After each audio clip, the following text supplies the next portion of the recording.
Welcome to the Wild Food Network, where we explore the stories, science, and secrets of the wild edible world of food.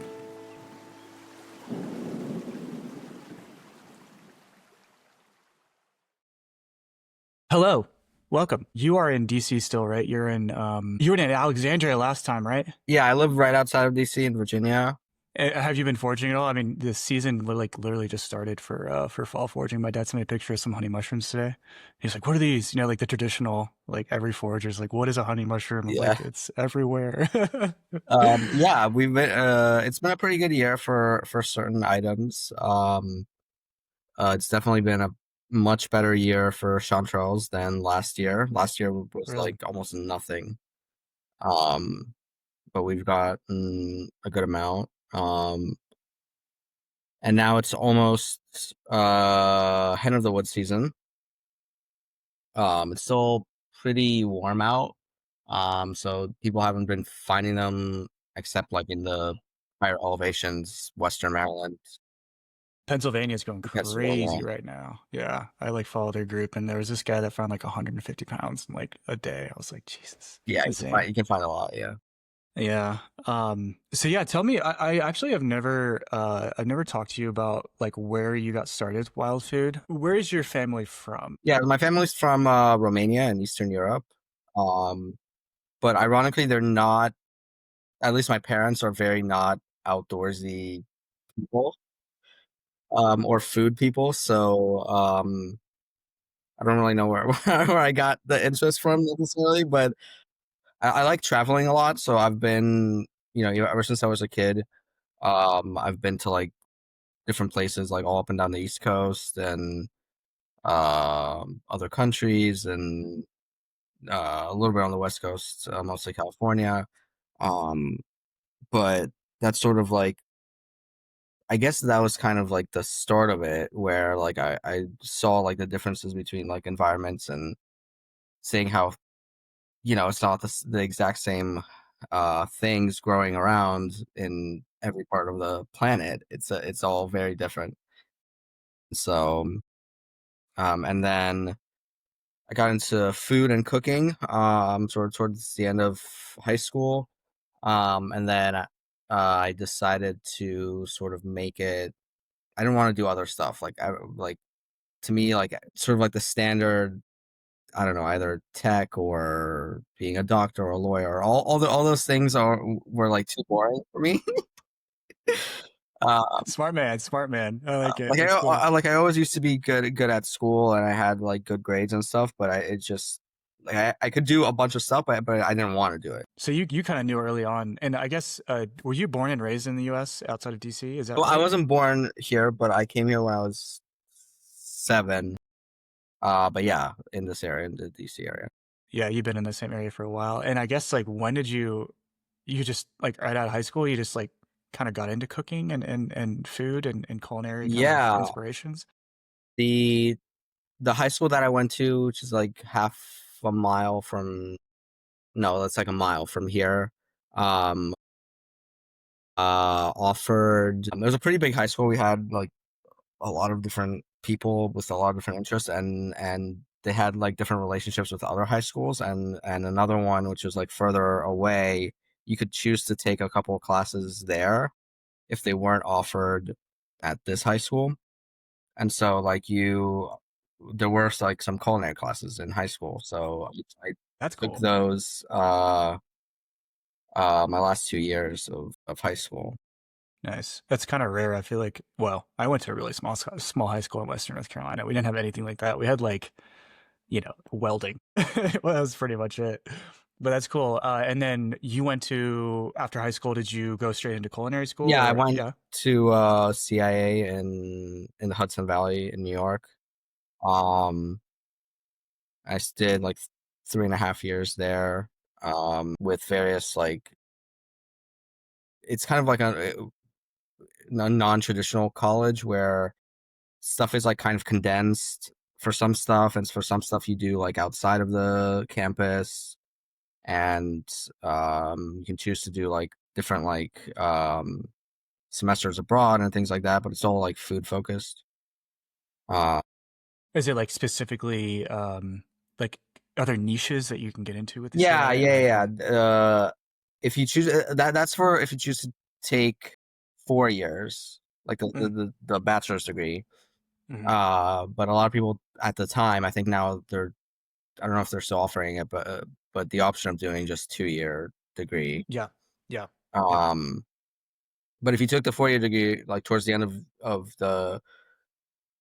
uh of the degree, you could choose to like specialize in like wines or in different things that they had at the time. Now I think it's a lot different. I think they actually have like a lot more options than I did. But um, yeah, and they also had a campus out in California in the Napa Valley, which is where the people who chose wine obviously went to. Yeah, yeah, that's Um, cool. but yeah, They didn't have anything around wild food, did they? You kind of got into that a little bit later. no, no. I had pretty good relationships with a couple of different professors who managed different like gardens on campus and stuff like that.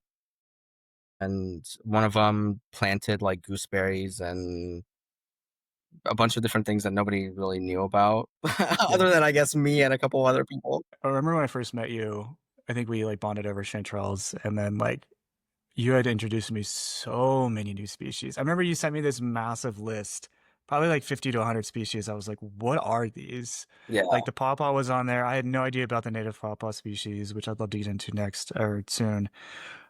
It was just amazing. So that's really cool. And is that, I guess you, after the CIA, you kind of started working in just DC in general, just like yeah. just I know kitchens and DC stuff. restaurants. I sort of did a couple of different things in parallel. I've done a lot of private events over the years, like the past like more than a decade now. Um, like doing like in-home cooking events and birthdays, anniversaries, engagements, things like that. Because there's like a lot of demand for it in this area.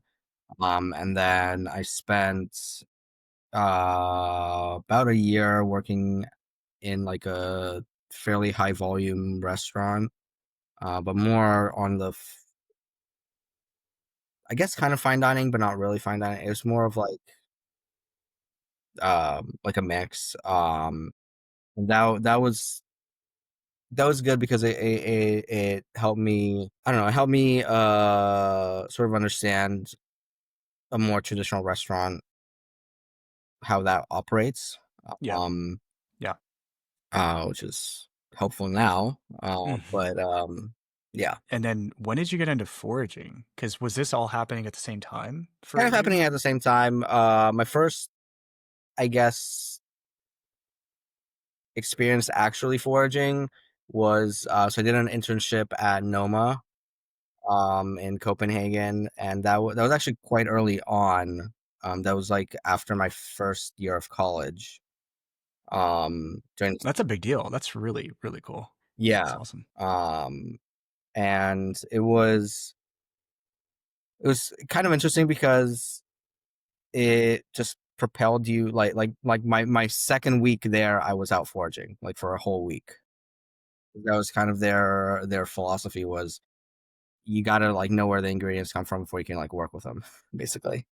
So it was like start to finish, like it was a whole philosophy of, and that's totally different than how like I feel like America does it. It's like Yeah. they're So just like if like, give you're me the ingredients on a truck, like let's do this. yeah, so basically you were there from like sunrise to sundown, which during the summer in the Nordic countries is a long time. It's like All day. hours. Um, That's crazy. but yeah, and so it was pretty interesting.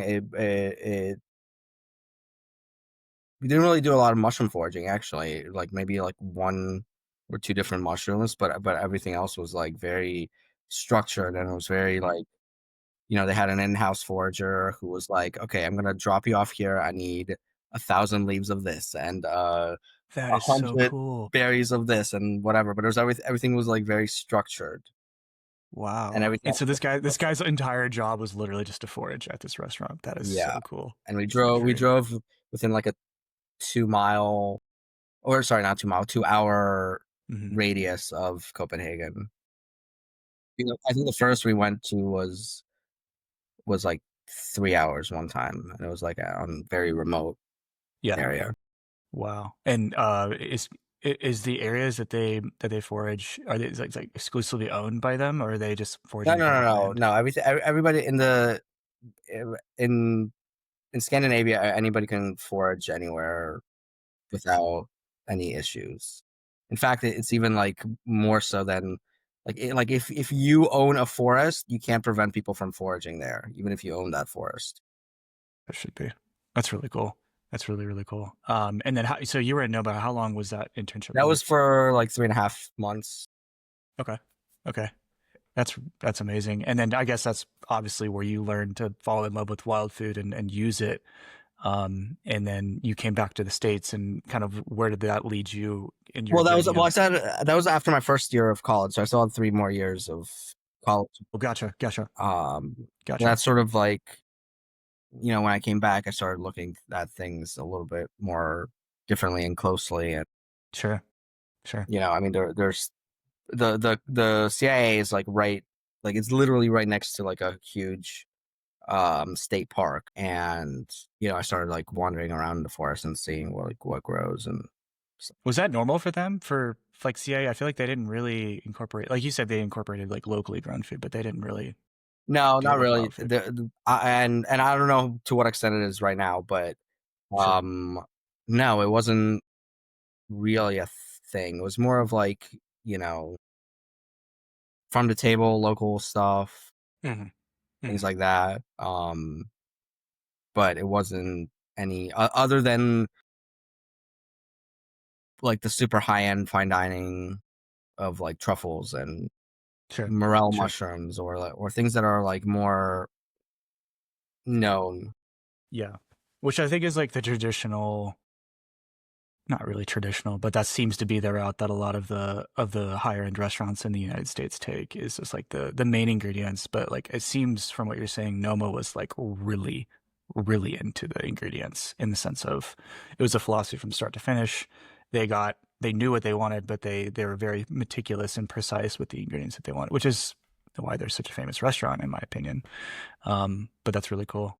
And then, so once you finished the CIA, those years, you kind of moved into kitchens.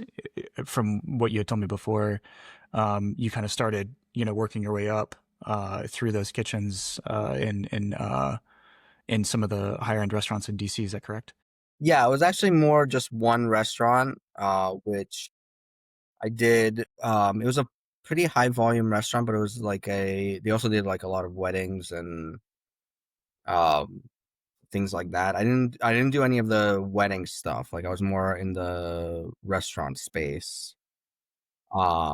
And it was a lot of I mean, it was a lot of like different menu development and um, seeing how things are organized and hmm buying. Like I did like 80 to 90% of the buying for the restaurant from different vendors and purveyors. Um, and it sort of like got me thinking about like where everything comes from and where like the differences between things. Um, and if you're buying one ingredient from one manufacturer, the same ingredient is not the same as the exact same ingredient from another manufacturer. Yeah, yeah, Everything has its own like different uses and different like quality levels, and um yeah, so it got me thinking a lot about that and how to like incorporate that also into like my private catering yeah, yeah, gigs. And it makes it like a huge difference between like if you're going out to you're going out to like a grocery store and you're buying the classic example is tomato, right? If you're buying a commodity tomato that's picked green and it's still half green in the grocery store, versus if you're growing it yourself or you're buying it from like a local farmer's market, and there's a huge difference for that. And the same is true with every single ingredient. yeah, yeah. That's fascinating. And then I guess that's, I mean, I started working with you around that time, I would assume, maybe. I don't really A remember little bit exactly. later, probably. I was doing like full catering for a few years. What do you like more? Do you like catering or do you like restaurant style? Like, what is your kind of, do you kind of It's a equally like little them bit both? of both. I mean, with catering, it's almost having like a pop up every single time. Like you're going from start to finish of Yeah. every single thing. Like there's no overlap Yeah. unless you're doing it like a multi-day event or whatever. Mhm. There's no overlap in in timing or in uh the experience for the client. It's just Mhm. you're doing one thing at a time, which is good Yeah. because you're putting in a lot of effort onto one thing, and the ROI is pretty good for one event. Yeah. Whereas for a restaurant, things are more spaced out. You're doing different things at once. You're doing various different things like that. That's it's weird because I feel like your space, well, especially DC is like really wild food heavy. I would say LA is kind of, but it's like starting to become a little bit more popular in the restaurants. Did you find yourself that you and like the small group of other chefs that were kind of doing the same thing? It's like a pretty niche community, isn't it? Like you It kind of is, know yeah. everyone. DC is like it's kind of like unusual for a city. I mean, it's the capital of the country, but it's actually not that big of a city. Yeah. And it's everybody sort of knows each other and knows what other people are doing, Yeah.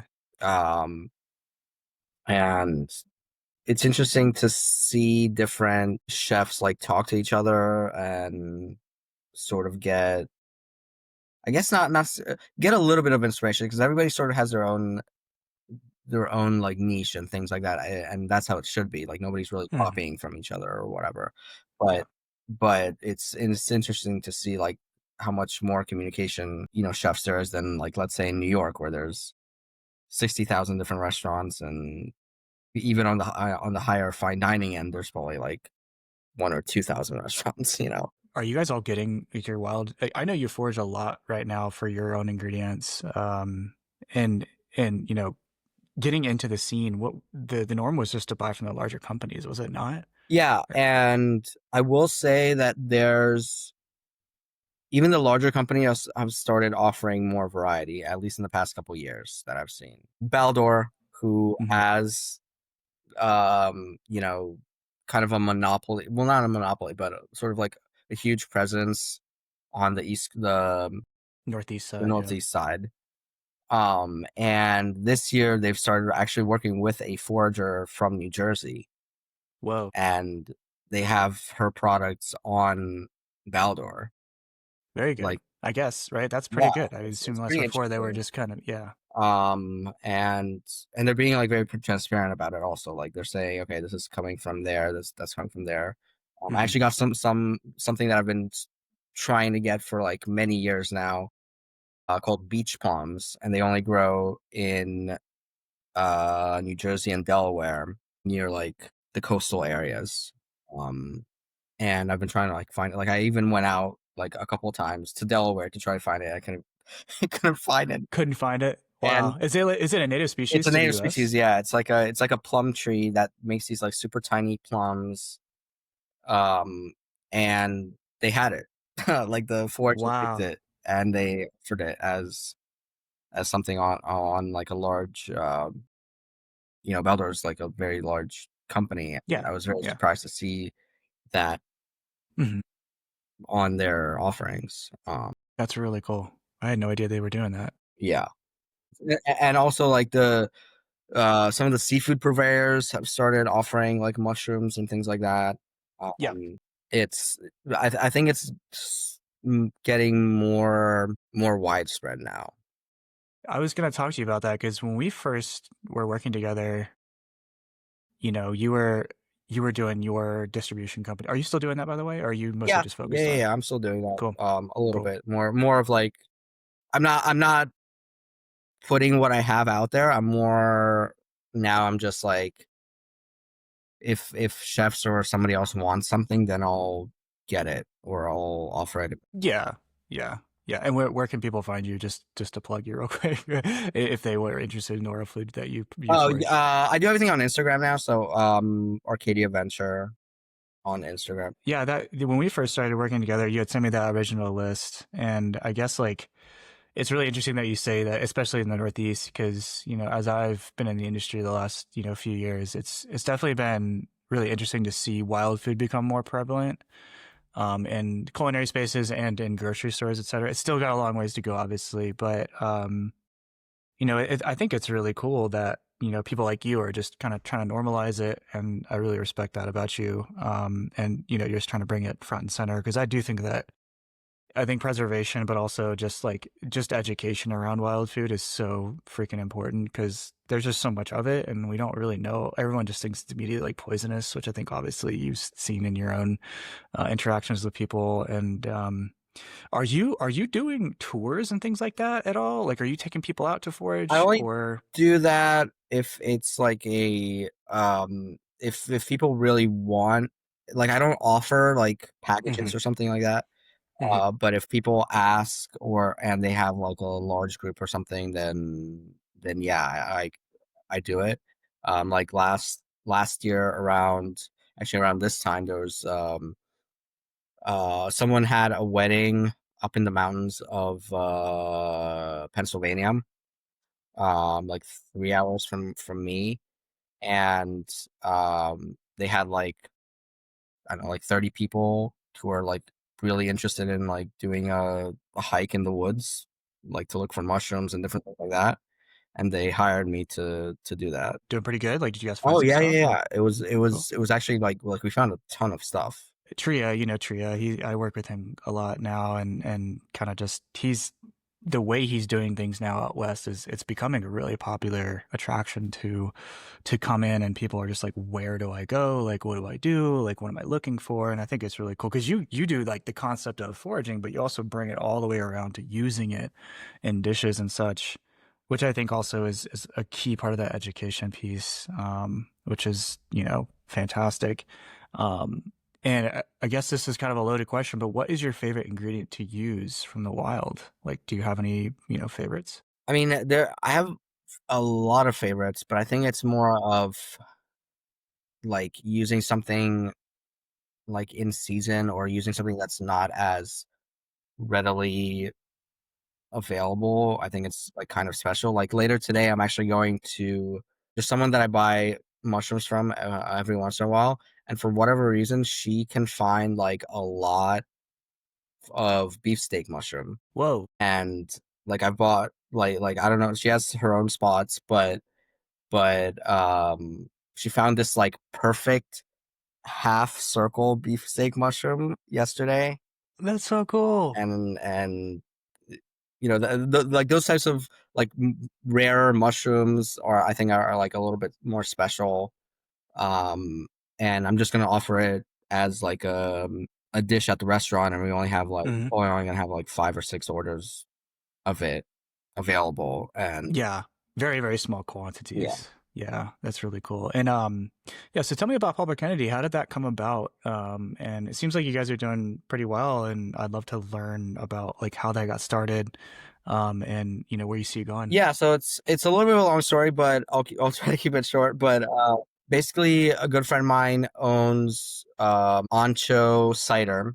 They used to do production out of DC, but now they moved up to Pennsylvania. But they did still have a uh, tap room slash pizza restaurant on Kennedy Street, which is like up north in DC, sort of close to Silver Spring, Tacoma Park, the Maryland side. And um, on the corner of that same street, there was a space that was basically sitting vacant for like 8 years. And right before the pandemic, someone got that space and sort of half built it into like a restaurant. It was supposed to be like a pizza restaurant.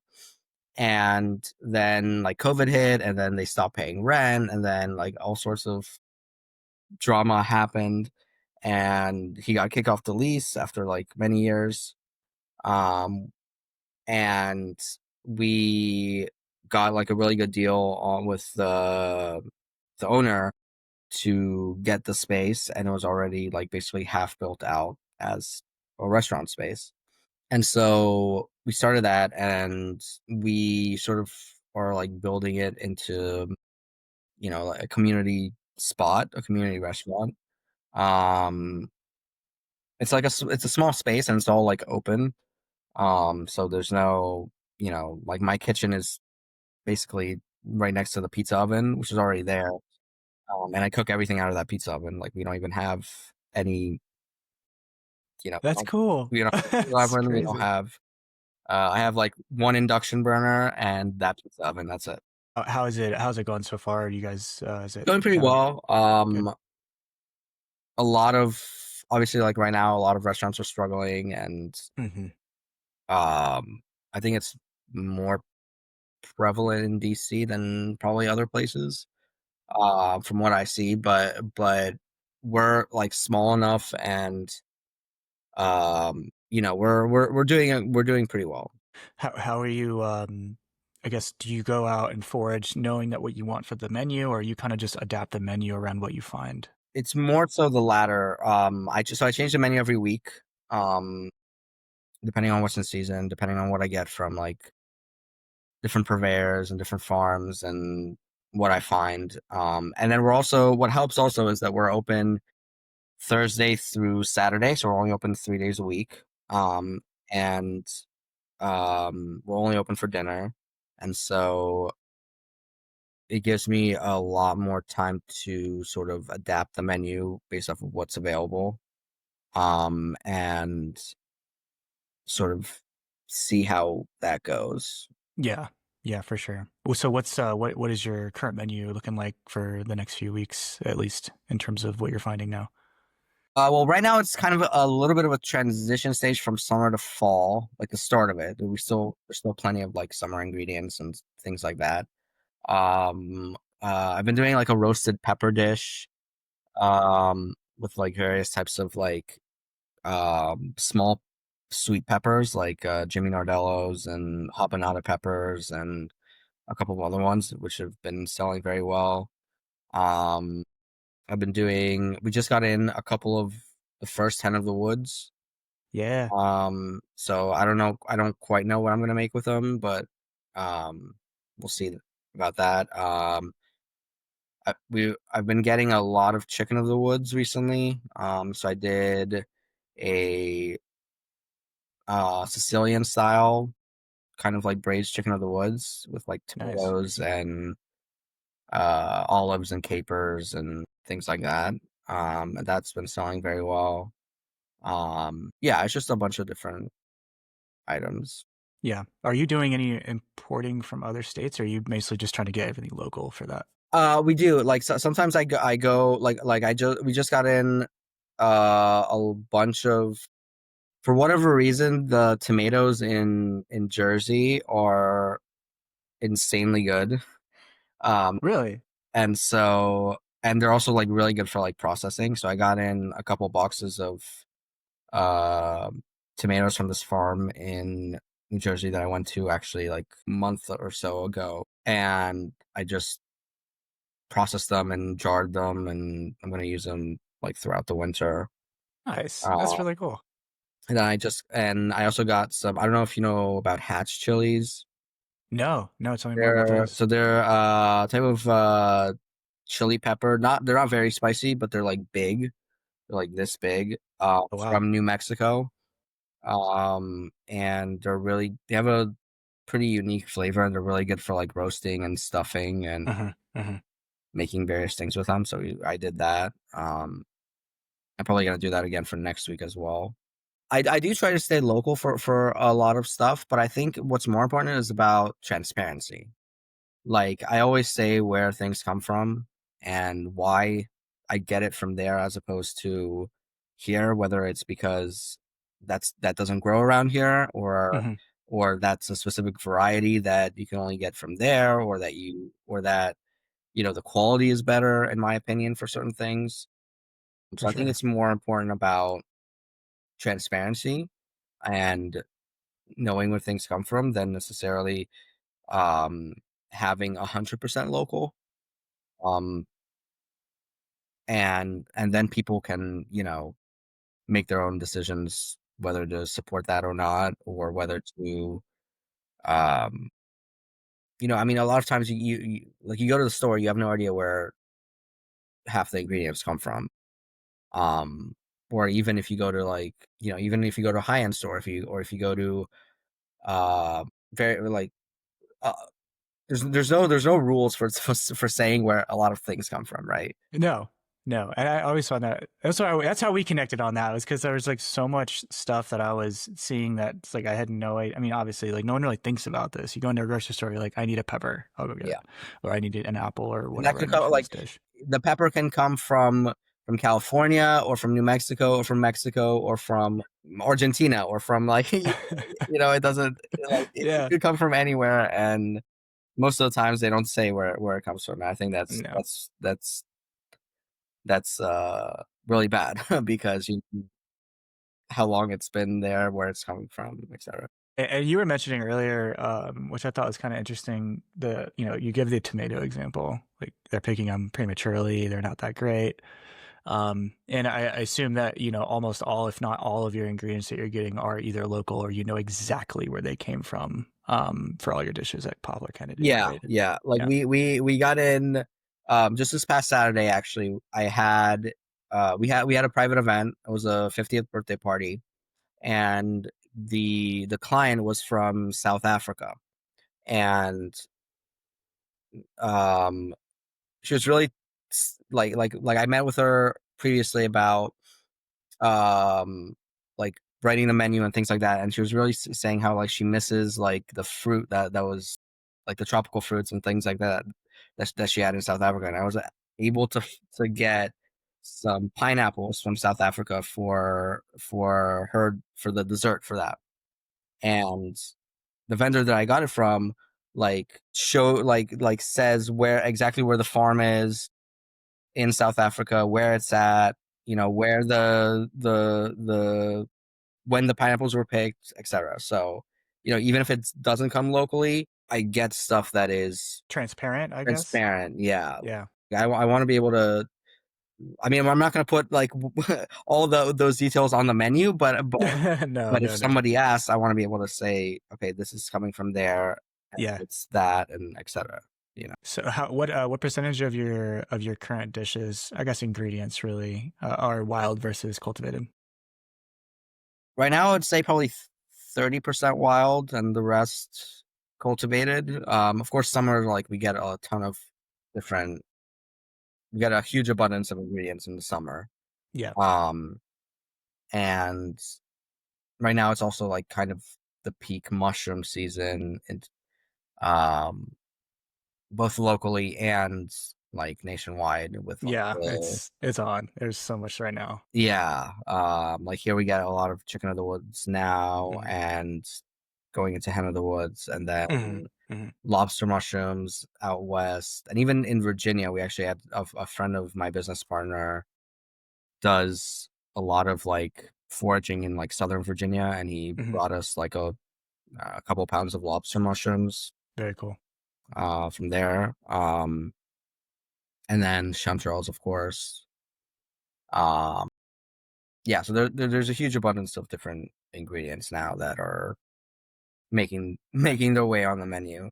And you never know what's going to come in. Obviously, that's just wild food, right? And so it's not like Noma where they were like, go get this, because it was mostly plants, right? So they were obviously just growing mushrooms, which you are pretty much an expert at for wild mushrooms. I would say it's, oh, they're here. Like Yeah, they came in. What am I going to make? And I was going to ask you, how is the pawpaw and the persimmon season so far? Is it a little early right now for you guys for that? pawpaw season is underway. Actually just got the first few pounds last week. Nice. I have to go out probably not today, but tomorrow to get some more pawpaws. It has a pretty long season. If it's a good year, it has a pretty long season. So it's from now until like early October, Nice. and then persimmons haven't really started yet. Yeah, they're a little A later. little I just bit. realized that. Mhm. It's still like too hot out, I think, for them. Is there been a white whale of an ingredient that you've been trying to chase for many, many years and just not been able to find or use in your cooking? Yeah, wild strawberries. Really? So what's actually funny is that I um I I got some wild strawberry seeds, and actually just the other day I gave them to one of the farms that I buy from to see if he can grow them. Go grow them for me, Yeah, please. because he actually grows a lot of like strawberries in greenhouses. Mhm. So I think that might be a better way to grow them than outside. Is the problem just abundance, or is the problem more so just you can't find them? Like they're just hard to find. Yeah, they're just hard to find. That's wild. I've never even heard Yeah. of like you see wild strawberries in like meadows and stuff, but you're talking about like actual big wild strawberries, right? Because there's No, I'm also talking like about like the small ones and like the ones that are like have like a very strong flavor. Mhm. Right? To me, it's like you're eating strawberry extract, basically. Yeah, yeah. They have like the very strong flavor. Are they seedy? Are they Yeah, mostly? they are a little bit seedy. Yeah, And what are you making desserts with those, or how are you using them in your dishes if probably. you had them? Yeah, I mean, I'm probably for desserts. Mhm. Or you can make like, I mean, you can make like liqueurs with them. You can make like, Mhm. Mhm. obviously jams and things like that. Mhm. Yeah, I mean, I just want to be able to like use them. Yeah, absolutely. Yeah. I guess I haven't really asked you this about your cooking style, but what would you say your style of cooking is with the wild food? Is it more like a cultural style that you kind of grew up with? Are you representing, your roots, or are you just kind of It's just more making what no, you it's more of like it's very eclectic, right? So I do a mix of different influences and hmm different um things that I've done before, things that I want to do. Like sometimes I try out new styles, and it's more so bringing like my whole like cooking experience into like Yeah. various dishes. Yeah. So like it can be, some dishes are very Italian, some dishes are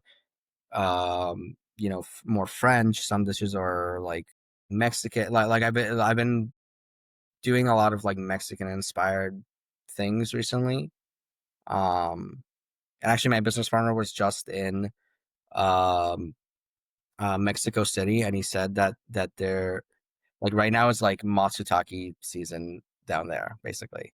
I saw a video today. I had no idea. I mean, I'm doing mapping systems right now to see where they all grow, and I saw like Belize rubbersips, which is the Rocky Mountain porcinies in Mexico, and also the matsutake, which I Yeah. had no idea. It's fascinating. Yeah, and he said that it's like in all the restaurants right now. Like Whoa. like everybody's using it. Even like the not just the high end restaurants, but like every restaurant uses them. I wish that was like that in the US. Like, I feel like it's so rare to find things like that here in the US, but that's really cool. Wow.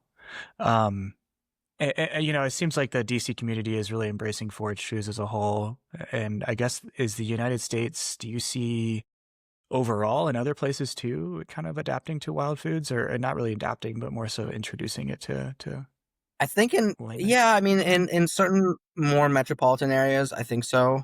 I mean obviously the US is huge and there's various different uh Yeah, places, but I think so. I think it's becoming more present in restaurants, but it's still not becoming present in like the general food scene. So I think there's many factors to that, but like many reasons for that. But it's you're still not seeing wild food in grocery stores or um in like even in the farmers markets. You generally have like one mushroom vendor that sells so true. that stuff, but you don't see like all the other people selling various wild foods. Do you see that kind of changing as we evolve as a society, or what do you think is going to happen? I'm curious to I'm hear your not sure. perspective. Honestly, I'm not sure, but I think that's the huge difference between the U.S. food system hmm on the foraging aspect in the U.S. food system versus other countries is that when something is in season, it's prevalent everywhere, right? Like if it's if it's like mulberry season in a certain area or in a country that's known for mulberries, everybody has mulberries and everybody's buying mulberries and everybody's using Mhm. mulberries, Yeah. right? It's not the same here, No. like Like one store might have it. Yeah. right. One store might have something, one store might Yeah. have whatever. Um, but you're not seeing like people fully embrace and on all levels, right? Like the purveyors and the people, the customers and the restaurants and things like that. They're not having like this.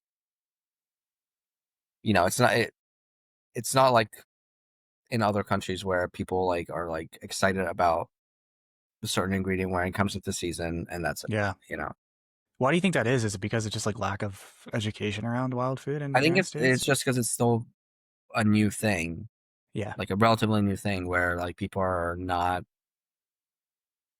as have not been exposed to different foods. This is a hot question, but I was going to ask you.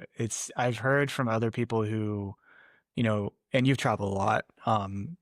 They say that the American culinary system is a little bland or like not as interesting as other places. Do you agree with that? Or do you think it's, obviously there's like kind of a melting pot. You see like different cultures kind of coming together in America, but like the actual American like food system is rather bland. What are your thoughts on that? I wouldn't necessarily agree with that, but I will say that the main difference I think between other countries and the US is that in the US, if you want to find something, you can probably find it. Whether you go to you can find like ingredients from India or food from like various different cultures and different things. Whereas if you're in the middle of another country which may not have those items, you're not going to find it.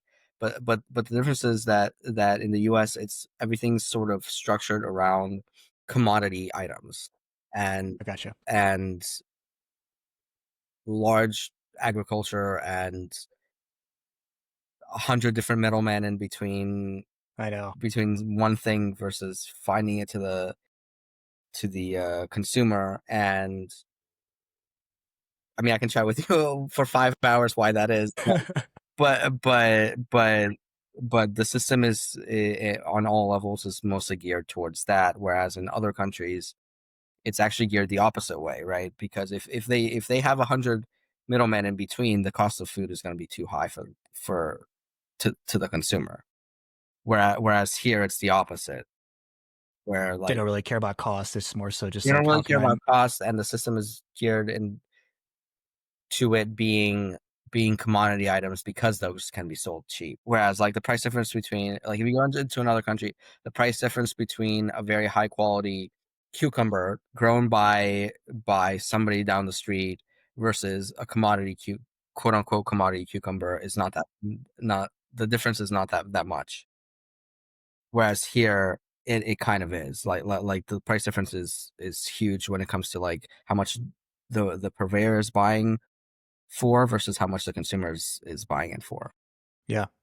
And would you say that the quality of ingredients is more or less better in other countries, or what would you say in terms of ingredient quality that you work with, or that you seem to be getting from? I mean, it really depends on the ingredient, but I would say the overall quality of items tends to be more comparable, like in terms of like the levels. Mhm. Whereas here you can get like the worst product versus the best product. Yeah, yeah. Uh, so I think that, like both the quality and price difference between different levels in other countries Mhm. is not as much as it is here. I think Interesting. that's the sort of the overarching difference. Where do you see the food industry going? Like, do you see it changing in the next few years, 5 to 10 years? Like, do you see it evolving into more of that kind of style where there's less middlemen, or like, what are you seeing on the ground floor there? I hope it does. I think it is moving a little bit towards that direction, more so on the transparency aspect of it. I would agree. Um, I think people are more interested in where the food comes from And I think mostly because of a negative aspect, which is like they don't want to get like sick, or they don't want to get Yeah. um there's been so many different recalls of various products, whether Hmm. including like vegetables, meats, processed foods, etc.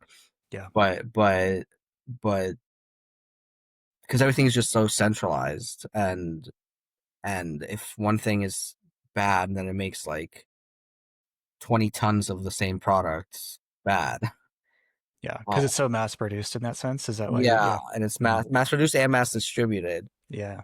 Um, so like if you buy something from a producer that only has like, I guess a classic example is chicken when it comes to like something that's contaminated.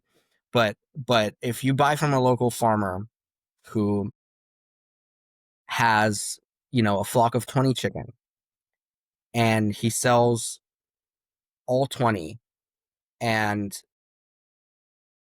one of them is bad, it's not gonna affect the whole like local food chain or even national food chain. I see. Whereas if you buy from a mass distributor, where again one chicken is bad, but then it's mixed in with 100 million other chickens in the same area, then you have A all bad all problem. those chickens becoming bad. The more centralized things are, the easier it is for things to go bad. I see what you mean. To go, So more so you're hoping in the future. I'm not trying to put words in your mouth, but I'm just curious. You're hoping for more of like a localized food system that's not as centralized. yeah. Mm-hmm. Um, Mm-hmm.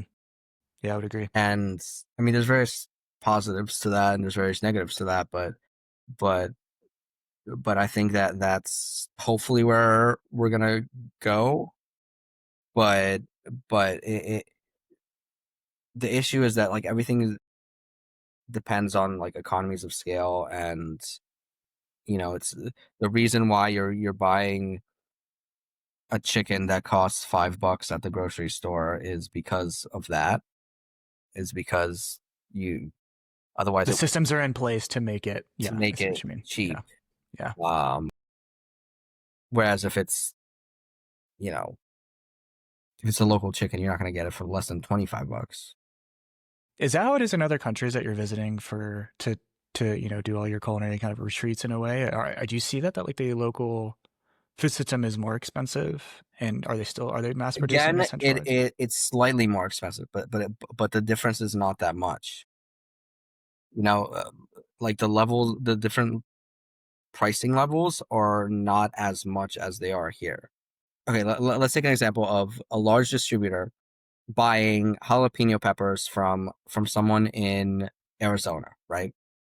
What are they paying for the jalapeno peppers? They're probably paying 10 cents a pound for those jalapeno peppers, and they're buying it in multiple ton quantities, and then they're shipping it to either their own warehousing or somebody else's, and then it goes through probably two or three other levels of distribution before it gets to somewhere in Montana or somewhere in Florida or somewhere in Maine or whatever, anywhere across the country, right? And at each level, the price keeps on going up and up and up and up and up. And then you're buying jalapenos at $3 a pound as the final consumer, whereas the Yeah, initial cost was 10 cents a pound. yeah. And all of that has to do with like the transportation costs and the pricing markups and all that stuff, right? In other countries, it's more, there's not as few middlemen in between, and things are more controlled in terms of like the price differences. It's more about the quality difference than the price difference, right? Like I people see. people are more aware of quality. Like, people are more aware of like, if you're buying something at this cost from a cheap grocery store, then it's not going to be the same quality as if you're buying it from somewhere else. Yeah, yeah. Do you see that carrying over into the wild food industry as well? I mean, you've worked in the wild food industry for quite a while now in terms of buying. Do you see that kind of same pattern? A little bit. I think it's still on the consumer end. I don't think that recognition is there yet. Like, Gotcha. if you try to sell like a morel that's freshly picked or versus one that's been sitting for like 3 weeks, the average consumer doesn't know the difference. Yeah. Um, the same is Yeah. true from most other items. Yeah. Yeah. Um, but I think people are slowly starting to appreciate uh quality and transparency Yeah. And directness in and a way, directness. which I Yeah. think translates as directness. Yeah. Well, good. I think that that's kind of what I was seeing too. And you do a lot more buying, obviously, to the day to day of different ingredients. So I was just curious to see your perspective on it. That's really fascinating. I never asked you, where do you get all your meat locally too for Poplar Kennedy and all that? Or We do we actually don't use that much meat on the menu. oh, So cool. we every once in a while I do get various things. I got last fall I got in half a pig, and I butchered it myself. We get duck from thankfully like there's a few different like items which are, ironically are even though they're like highly like kind of commodity, they're still local to here. Like obviously like Kennett Square in Pennsylvania is only like an hour and a half from well actually like 2 hours from me. Mhm. They grow like all the mushrooms for the country Yeah. basically. Huge centralized mushroom farm. Yeah. Yeah. And then there's a lot of ducks that grow in Pennsylvania as well. People grow ducks in Pennsylvania, so I've gotten some ducks from there. There's also one duck farm that I want to get some from in near Charlottesville in Virginia. Chickens I actually get from a um it's like a halal butcher in Alexandria. It's like a live poultry butcher. Wow. So basically like they get in the chickens or ducks or whatever it is, and then they do the butchering there, and you can like customize how you want it, how like big you want the chickens, how you want it cut or not cut or whatever, and it's all like very fresh and very um the quality is very very high. So Yeah. Yeah. um and then lamb I got from the Amish. We used to do a lot of lamb from at the restaurant. So I got some from the Amish, and I got some from Shenandoah Valley. So yeah, I mean, especially on the meats and the only time I got a non-local meat was I got some Iberico pork from Spain just because it was available. Yeah, importing. Yeah, it's just like you can't find it here. That makes Yeah. sense. Yeah, Uh, and that's kind of a rarity for you. You barely unless it's like a request from a client maybe or yeah, anything yeah, like yeah, that. yeah. Yeah, And yeah, again, I don't usually do a lot of meats. We're gonna do it's more seasonal now, so like I'm gonna do more meats going into the fall and winter.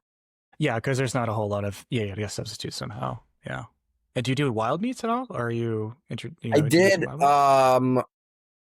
yeah, I used to do or I did get venison one time.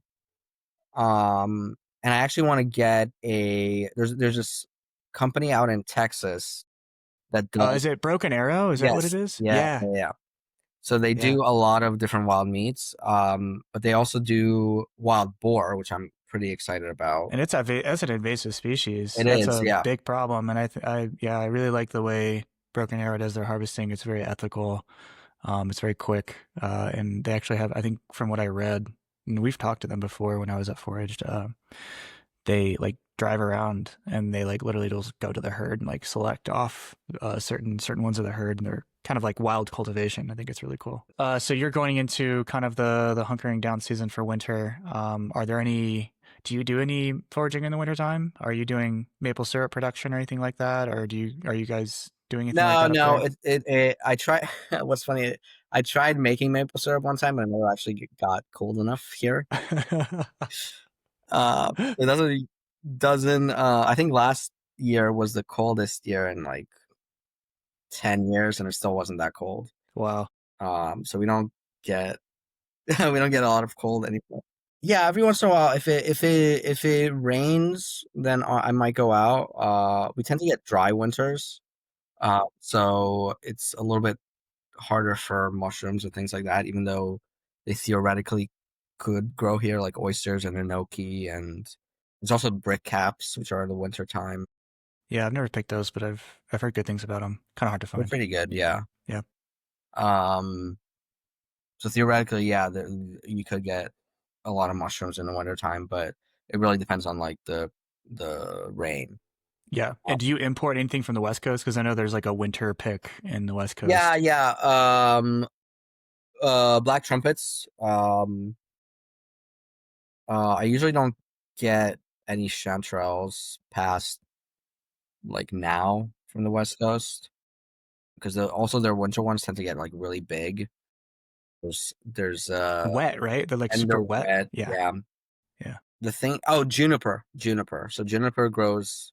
We get a lot of juniper here, and that's like the main wintertime thing that I pick.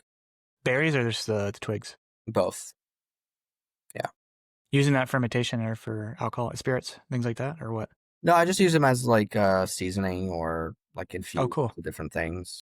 Yeah, I'd love to learn how to use it. There's a lot of it out here in Colorado. That and pine nuts. There's a lot of pinyon pine out here too. I'd like to learn how to harvest that as well. Well, awesome. It's been really great to catch up and to learn about what you're working on. Where can people find more information about Poplar Kennedy, about Arcadia Adventure, and about what you're doing? Our website for Poplar is poplarkennedy.com. And Poplar Kennedy on Instagram. And then Arcadia Adventure on Instagram. And then your hours for Poplar Kennedy are Thursday through Sunday or Thursday through Saturday. Yeah. start Saturday. Okay. And then what's the dinner Sometimes times? we open on random days, like on Wednesday. This Wednesday, we're actually partnering with a farmers market near Oh, cool. near us, and they're doing like a happy hour type event on Nice. Wednesday. But every once in a while we have like special events, or people can book us for private events anytime. And those are just at any time that is convenient for the client. Yeah. Cool. Very cool. Awesome. That's amazing. I'll put all the information to find you and Poplar Kennedy in the show notes. Thank you so much for your time today. It was so great to catch up. And I appreciate it and hope you have a good fall season. It seems like it's starting pretty strong up there. So Yeah. cool. Thanks. Thanks, Jules. Thank you for listening to the Wild Food Network podcast. For maps, forecasts, and more, visit wildfoodnetwork.com. Happy hunting.